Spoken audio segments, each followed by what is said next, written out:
You ask Tiger to solve. This deals with linear equations with one unknown. The final result is x equals -4. Let's solve it step by step. Swap sides. Group all constants on the right side of the equation. Subtract 7 from both sides.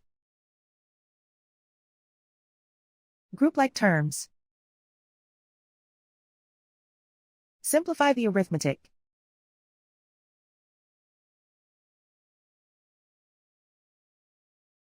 Isolate the x.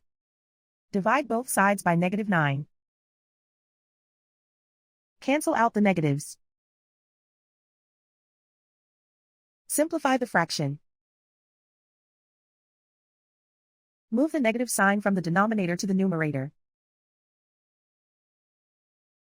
Find the greatest common factor of the numerator and denominator. Factor out and cancel the greatest common factor. And so the final result is x equals -4.